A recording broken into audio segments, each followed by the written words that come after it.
성도 여러분, 한 주일 동안 평안하셨습니까?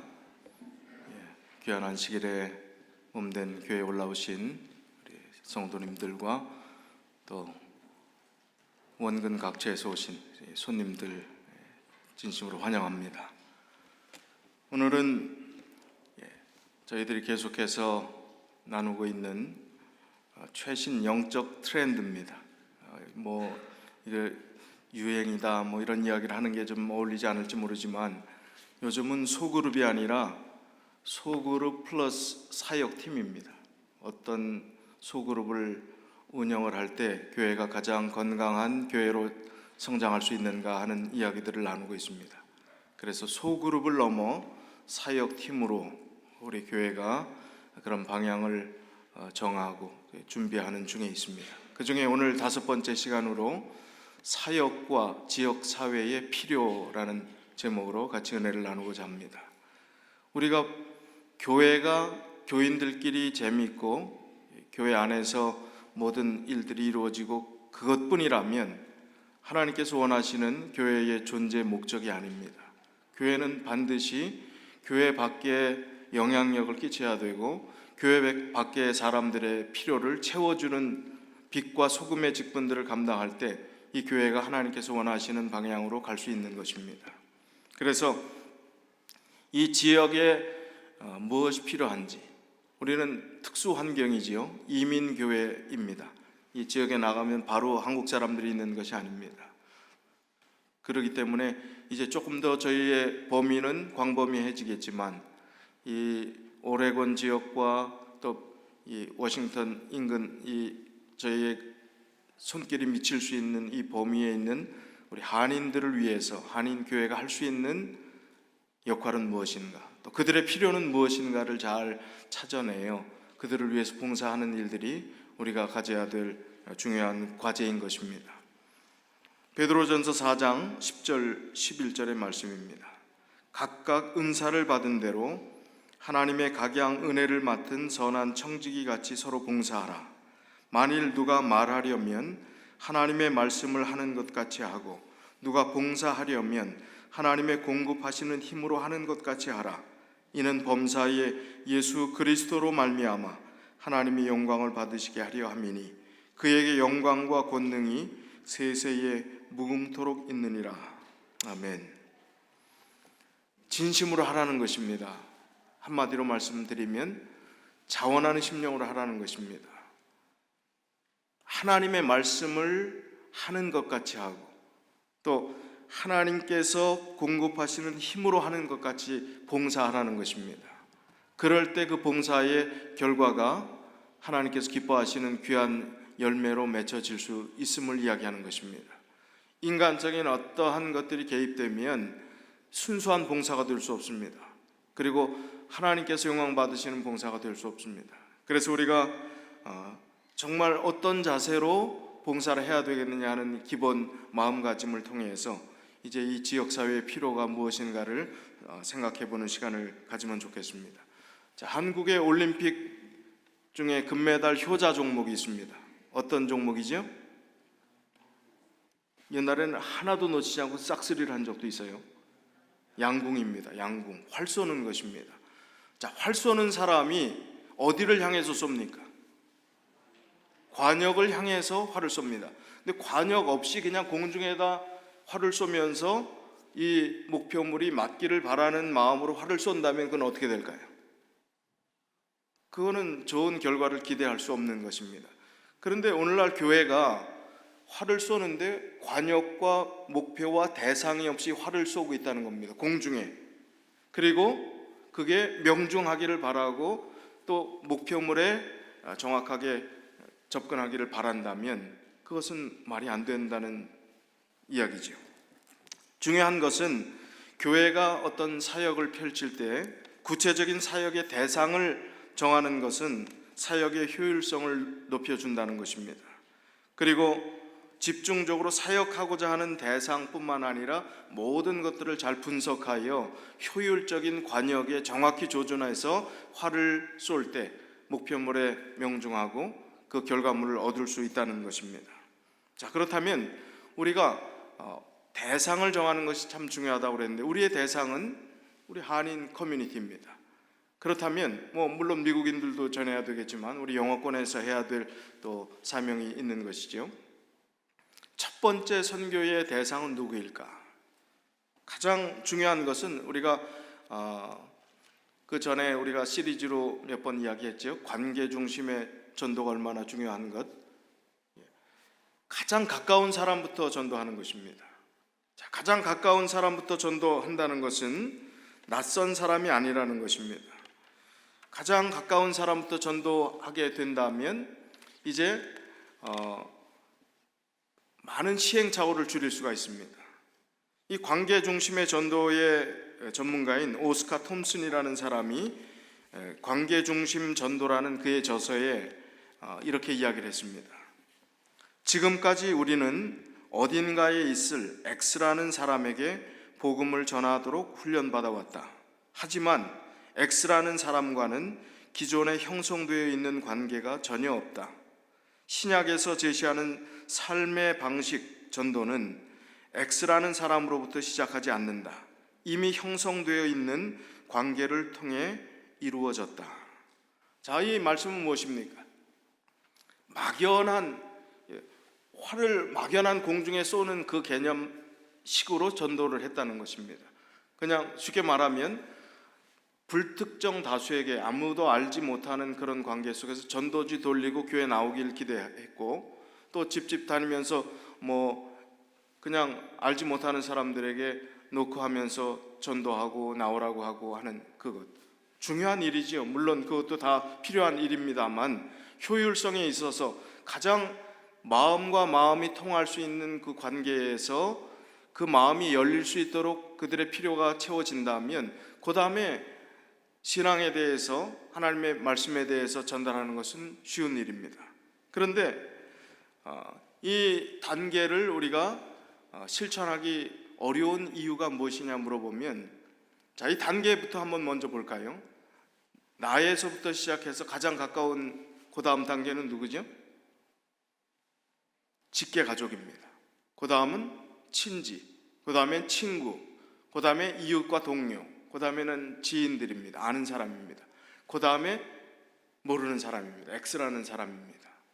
자, 이 관계에서 그러면 직계 가족이 제일 전도하기 좋은 첫 번째 선교 대상이 돼야 되는데, 그 다음에 친척이 돼야 되는데, 친구가 돼야 되는데 왜 어렵습니까?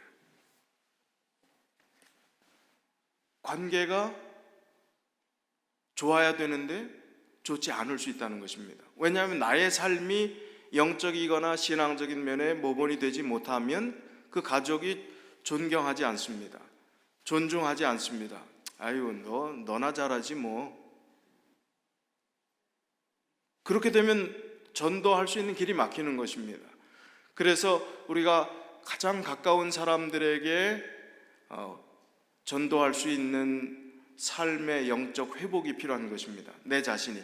그러면 좋습니다. 지금까지 우리가 실망을 끼치고 또 가까운 사람들에게 본이 되지 못했다 할지라도 그것은 현실이니까 괜찮습니다. 그럼 지금부터라도 어떻게 해요? 우리가 회복하고 변화되고 달라진 모습들을 보이고 영적으로 주님께서 원하시는 그런 삶으로 우리의 삶의 방향들이 옮겨가게 된다면 가까운 사람들에게 복음을 전할 수 있는 길들이 열리는 것입니다. 그리고 그 친지나 친구들이 그 전에 봤던 내가 아닌 다른 모습들을 통해서 다시 한번 우리의 가까운 이웃들이 우리의 마음을 이해하고 또 마음을 열게 되는 것입니다. 자, 우리가 아무리 잘 아는 사이라 할지라도 그러면 언제 복음을 전하면 제일 좋을까? 기별을 전하면 좋을까? 어떤 때는 그냥 마음이 열리지도 않았는데 먼저 그냥 성경 얘기부터 해갖고 마음 문을 탁 닫고 그냥 그 다음에 단계로 나가지도 못하는 경우가 있습니다. 또 때로는 너무 시간을 끌다가 밥은 수없이 사줬는데 나중에 교회 얘기하려니까 이미 늦어버렸어요. 너무 늦었어요. 그럼 언제 타이밍이 제일 좋을까? 어느 타이밍에 하나님에 대해서 소개하고 복음을 이야기하는 게 제일 좋을까? 그 단계를 조금 살펴보면 처음에는 경계의 단계입니다. 이 경계의 단계는 적대 관계라고 하는 것은 조금 좀 과장된 표현일지 모르겠지만 선입견이 있어요. 신앙하지 않는 사람이 기독교에 대해서 갖는 선입견이 있습니다. 그리고 재림교회에 대한 선입견이 있습니다. 알지도 못하면서 왜 남들 다 일요일날 예배 드리는데 토요일날 거기는 예배 드리냐, 이상한 교회 아니냐, 잘못된 교회 아니냐는 그냥 막연한 편견이 있습니다. 자, 이런 단계, 그러면 기독교에 대해서 이야기하고 신앙에 대해서 이런 마음의 상태를 가진 사람들에게 이야기를 하면 그게 받아들여질까요? 튕겨나올까요? 그냥 튕겨나오는 겁니다. 그건 아주 비효율적인 것이죠. 그래서 반대와 무관심, 그러나 우리가 그리스도의 사랑과 정성과 따뜻한 마음을 가지고 계속해서 교제하면서 그 단계를 하나하나씩 이제 더 따뜻한 훈풍이 부는 관계로 바꿔나가는 것입니다. 그래서 호감이라는 단계까지 오면 거기서부터 시작하는 것입니다. 너무 과하게 시작하지 말고요. 그리스도의 사랑, 하나님을 믿는다는 것이 얼마나 소중한 것인가, 인생에 믿는다는 것이, 신앙을 갖는다는 것이, 종교를 갖는다는 것이 얼마나 소중한 일인가, 거기서부터 시작하는 것입니다. 그 다음에 관심 단계, 그 다음에 열망하는 단계, 영접하는 단계가 됩니다. 이렇게 된다면 가장 효율적인 방법을 통해서 복음을 사람들에게 잘 전할 수 있고 또 이 복음을 잘 수용할 수 있도록 하는 그런 지혜로운 실천이 있을 수 있다는 것입니다. 그 다음에 필요 중심의 사역이 필요합니다. 전혀 필요 없는데 만약에 여러분들이 누가 선물을 줬는데 야, 이거 꼭 필요한 거 어떻게 알았지 내 마음을? 그 선물은 더 가치가 있습니까? 근데 막 지금 버리려고 하는 그런 물건인데 똑같은 게 아무 필요가 없어서 필요 없는 건데 똑같은 게 선물로 들어왔어요. 어떨까요? 고맙긴 하지만, 그 마음은 고맙긴 하지만 그거는 나에게 필요 없는 것입니다.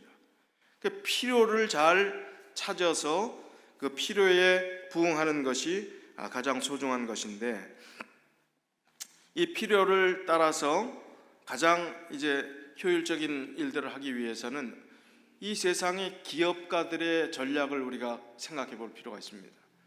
아니, 돈을 벌기 위해서 사람들이 얼마나 노력합니까?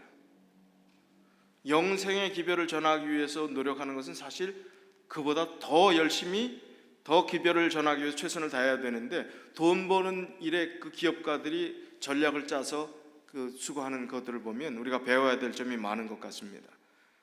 자, 물건을 하나, 신상품을 개발한다 그러면 그 신상품을 개발하는 것은 어디에 맞춰서 신상품을 개발하는 거예요? 그 필요를 느끼는 대상을 찾아서 이 대상이 이 물건을 개발하고 그 대상에게 적용이 되면 돈을 벌겠다, 아니겠다라는 이야기가 나오는 것이죠. 자, 한국의 화장품 회사 중에 중저가 화장품 회사에 이니스프리라는 회사가 있답니다. 이 회사는 뭐 그렇게 두각을 나타내지 못했습니다. 중저가 화장품 중에서도 뭐 조금 처지는 그런 상황이었습니다. 근데 이 회사에서 기막힌 발상을 했어요. 신제품 하나를 개발했는데 어떤 신제품을 개발했냐 하면 군인들이 위장하는, 이렇게 까만 거 바르고 하잖아요. 위장하는 크림을 개발을 했습니다. 아니, 군대에서는 사제라고 그러잖아요. 군용이 있고 사제라고 그러잖아요. 사제를 쓸 수 없잖아요. 군대에서 보급하는 건 무조건 군대에서 무료로 주는 것만 써야 되잖아요. 근데 이 병사들이, 요즘 신세대 병사들은요 피부 관리를 합니다. 옛날하고 달라요. 요즘 한국의 남자 젊은이들이 화장하는 남자들이 있는 거 아시죠? 처음 듣는 얘기입니까? 처음 들었어요. 많아요. 피부 트러블 얘기를 합니다. 이 남자 젊은 청년들이.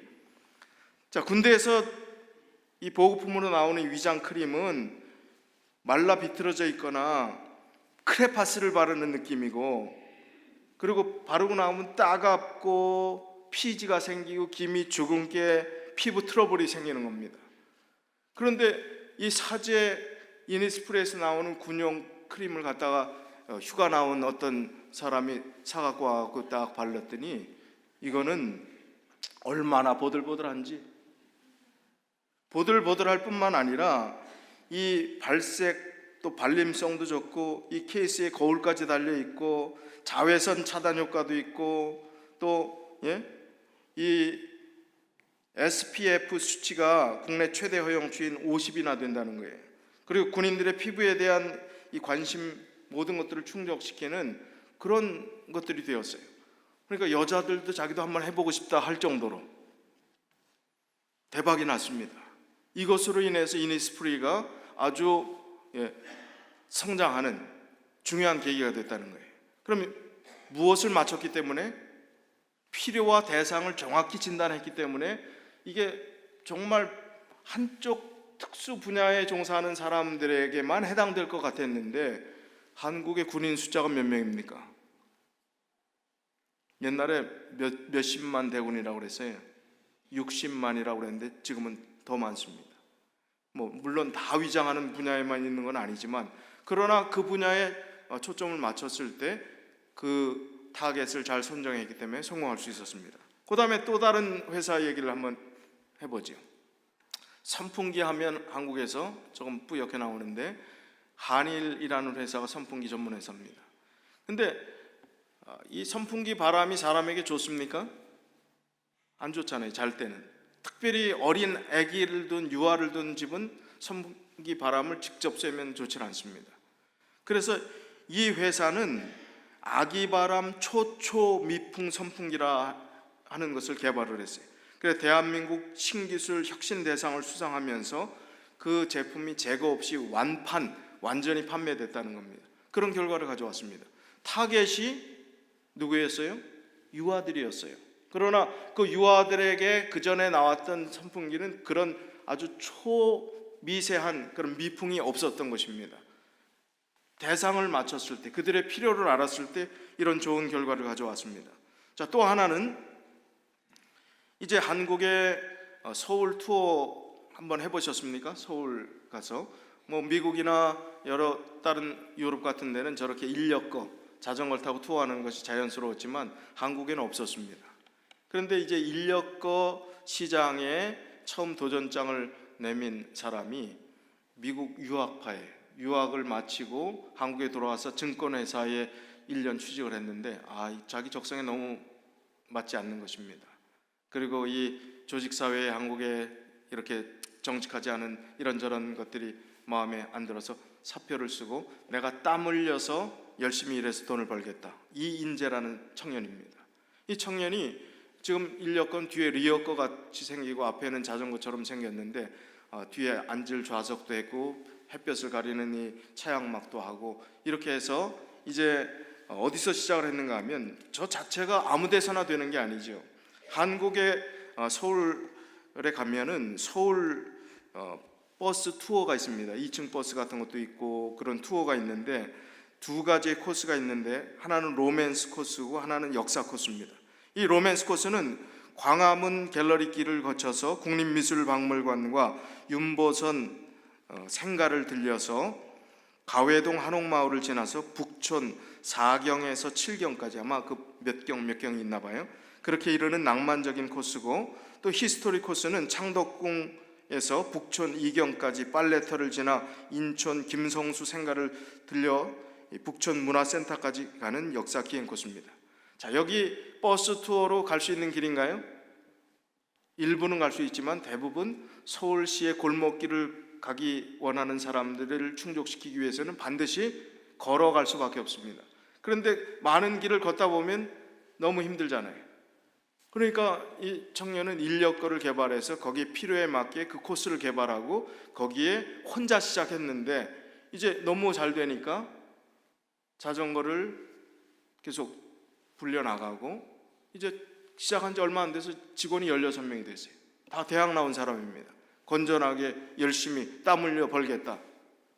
한국의 청년들이 실업 문제 때문에 고통하고 고민하는데 땀 흘려 열심히 일하겠다 하는 마음만 있으면 못할 일이 없습니다.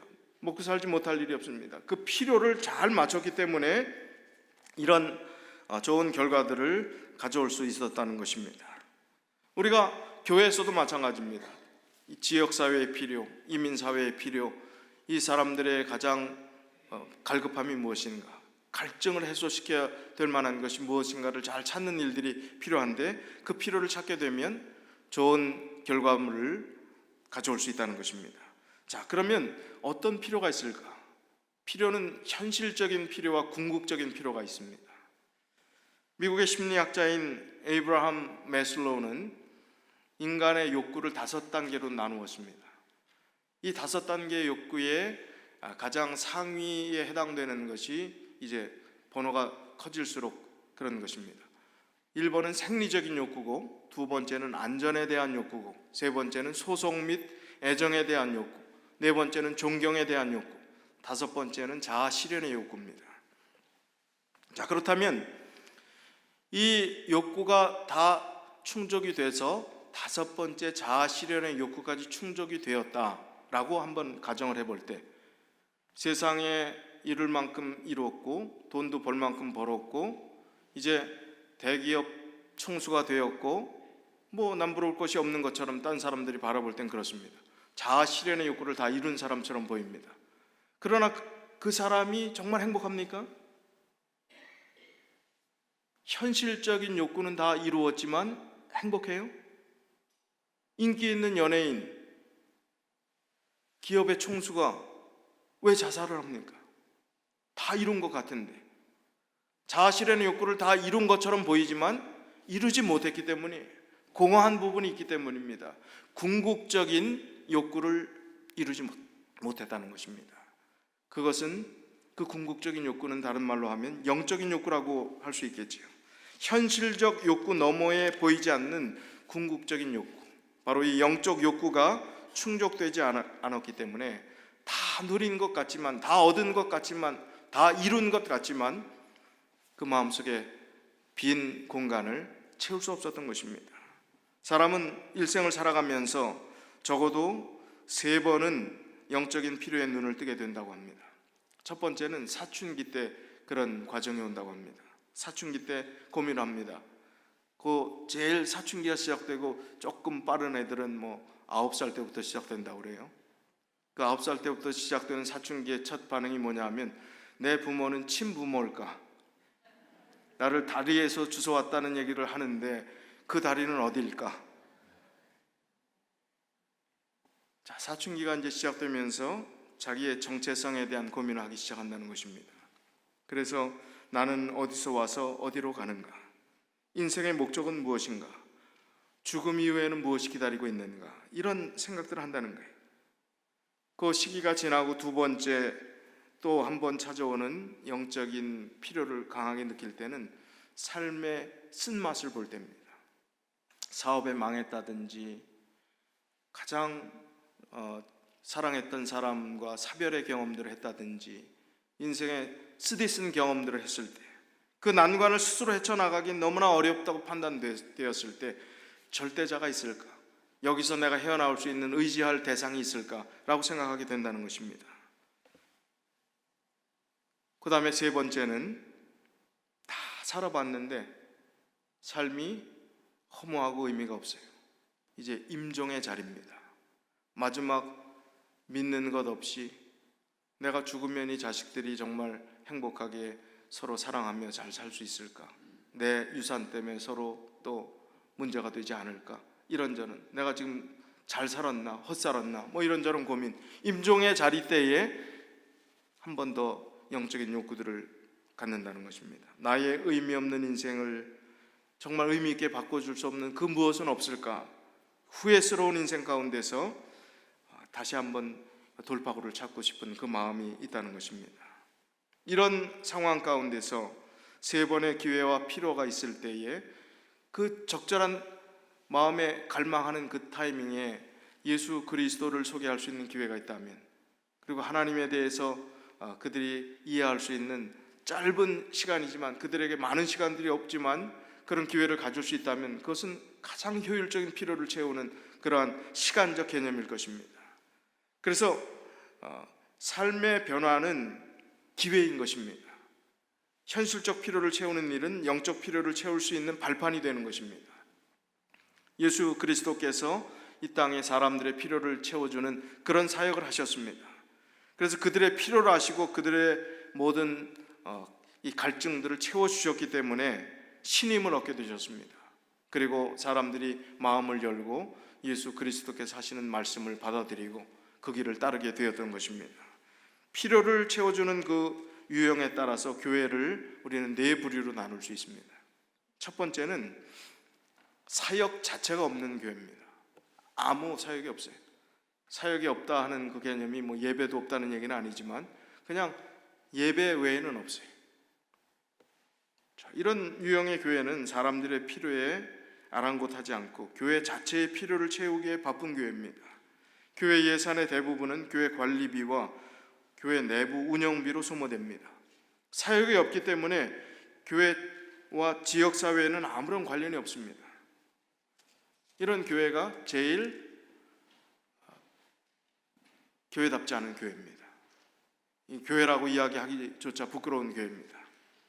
두 번째는 사역을 하긴 하지만 사람들의 필요와 상관없는 사역을 하는 교회입니다. 자기 교회의 필요에 따라서 사역을 하는 교회입니다. 이런 교회는 사람들의 필요보다는 교회가 할 수 있는 일이 무엇인가에만 관심을 둡니다. 사람들의 필요와 상관없는 사역을 반복하는 것입니다. 이런 교회는 분주하기는 하지만 사역의 열매가 미미할 수밖에 없습니다. 그 필요를 채울 수 없기 때문에. 세 번째는 사람들이 절실히 필요를 느끼지 않는 사역을 하는 교회입니다. 두 번째하고 약간 비슷한 부분이 있는데 아주 절실하게 필요하지 않은 그런 사역들을 하고 있어요. 정확히 가려운 것을 정확히 짚어내지 못하고 있습니다. 호응을 이끌어내지 못하고 있습니다. 그래서 지역사회에 영향력을 끼치지 못하고 있습니다. 네 번째, 이 교회가 가장 바람직한 교회인데 지역사회의 절실한 필요를 채우는 그런 사역을 하는 교회가 가장 바람직한 교회라는 것입니다. 한국에 있는 한 교회의 이야기를 좀 전해드리죠. 한국의 강원도 철원, 그러면 강원도 철원은 어떤 이미지가 떠오르십니까? 저는 두 가지 이미지가 떠오르는데 군 부대, 한겨울 추운 느낌 맞습니까? 철원 고향인 분 좋은 것 좀 얘기 좀 해보세요. 괜히 또 제가 혼나면 안 되니까. 뭐 아름다운 자연 경관이 있고 뭐 철책, 북한하고 가까이 있는 그런 곳입니다. 그곳은 그만큼 열악하다는 얘기입니다. 전도 환경이 척박하다는 곳입니다. 근데 그곳에 우리 재림교회, 한인교회 작은 교회가 동송이라는, 철원의 동송이라는 지역에 교회가 있습니다. 그러나 이 동송교회는 작지만 영향력 있는 교회가 되었습니다. 수년 전에 이 교회를 증축하기 위해서 전 교인들이 아주 큰 헌신을 한 후에 담임 목사님이 이런 제안을 했습니다. 이제 우리가 이 지역사회를 위해서 무엇인가를 해야 되는데 가장 기초적인 것부터 해봅시다.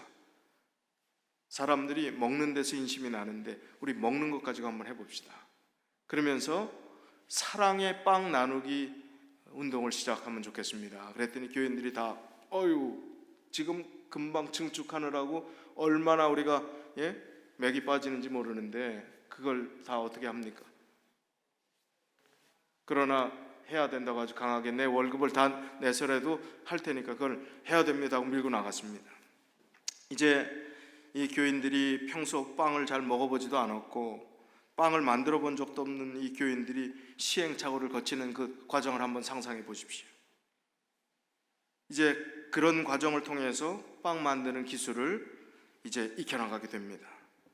이 동성읍은 인구가 17,000명 정도 되는 농촌 지역인데 군부대 지역이라고 했습니다.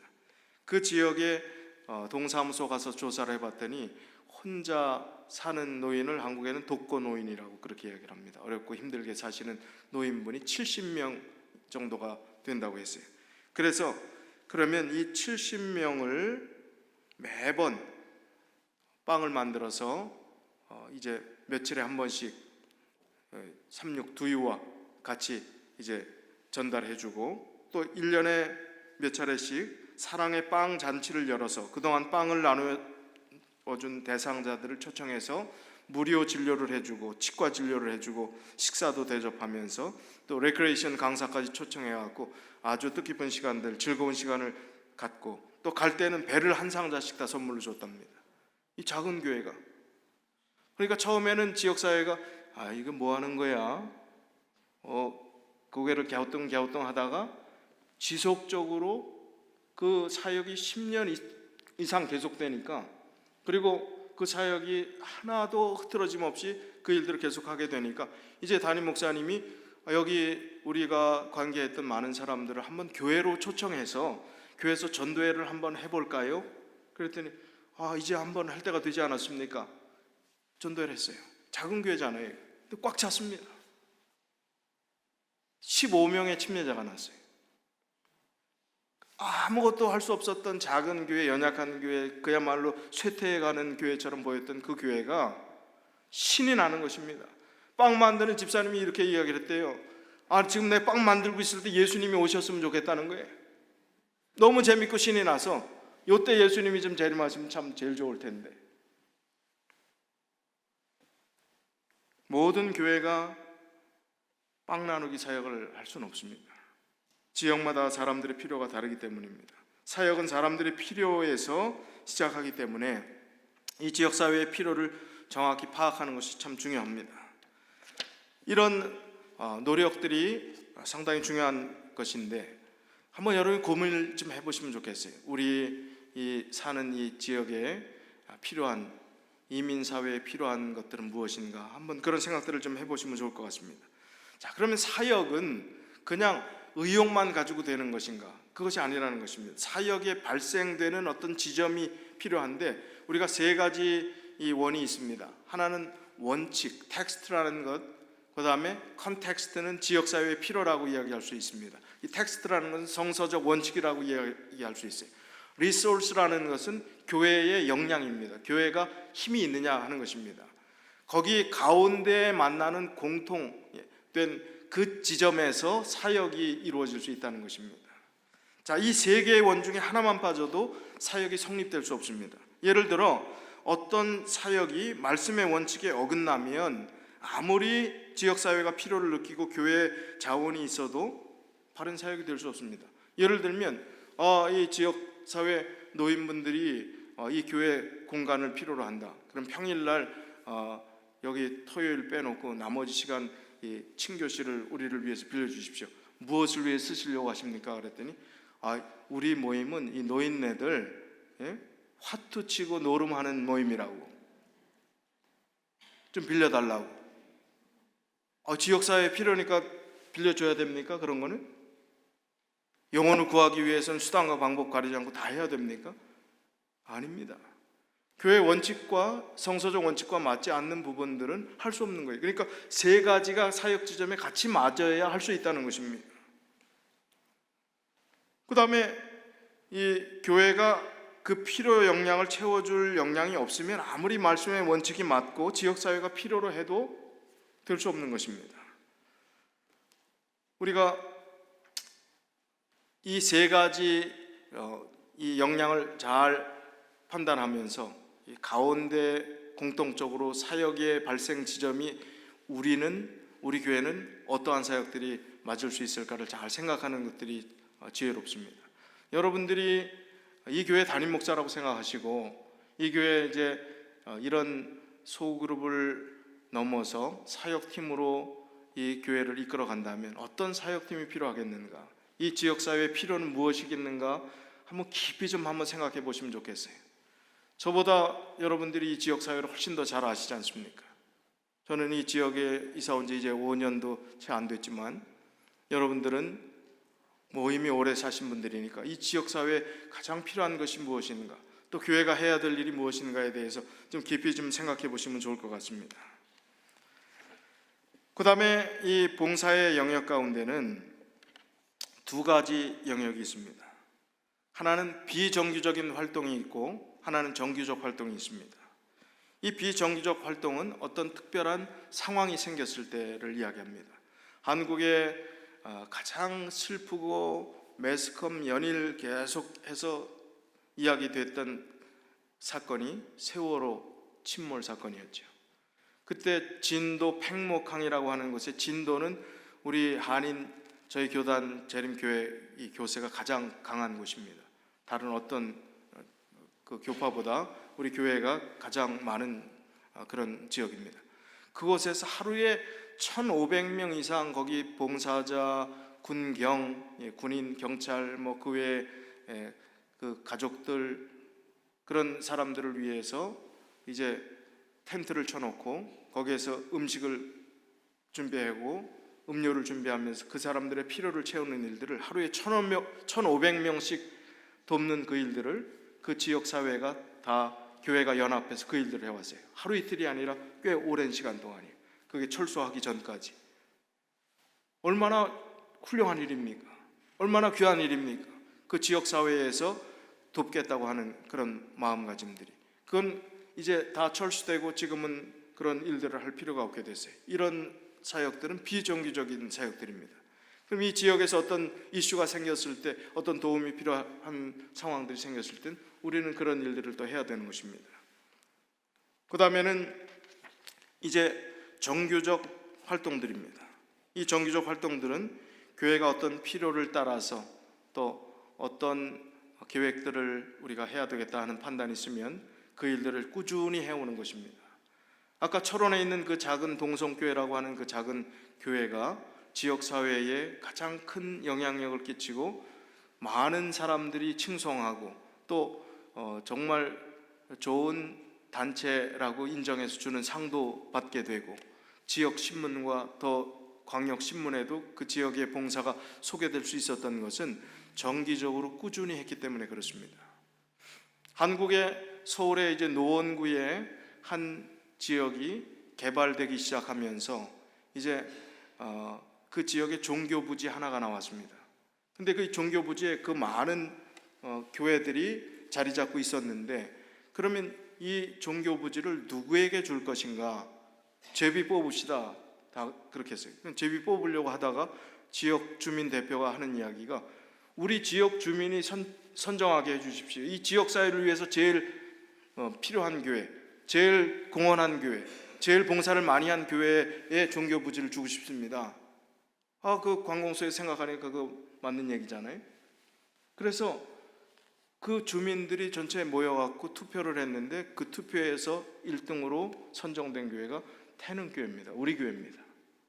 그래서 그 태능교회가 거기 그 종교부지 아주 좋은 자리에 교회를 건축하게 된 거예요. 교회가 그야말로 한옥집 같은 그 뭐 오막살이 같은 그 집에서 예배를 드렸지만 이분들이 꾸준히 봉사했어요. 정기적으로 그 일들을 했습니다. 계속해서 정말 흐트러짐 없는 자세로 작은 교회지만 최선을 다해서 그 일들을 했을 때 더 큰 교회, 더 힘 있는 교회들이 있었지만 이 부지는 이 사람들에게 필요한 것입니다. 이 지역사회는 이 교회가 그런 일을 해야 됩니다. 지금 그 교회가 얼마나 커졌습니까? 얼마나 많은 더 큰 일들을 하게 되었습니까? 바로 이런 사역들을 우리가 꾸준히 계속하게 될 때 바로 그런 아름다운 결과까지 가져올 수 있다는 사실을 우리가 생각해야 합니다. 고린도전서 10장 24절에 있는 말씀을 보면 누구든지 자기의 유익을 구치 말고 남의 유익을 구하라 했습니다. 교회는 바로 이것을 위해서 존재하는 것입니다. 자기의 유익을 구하지 않고 남의 유익을 구하라. 예수 그리스도께서 이 땅에서 보여주신 정신입니다. 남의 유익을 구하는 것.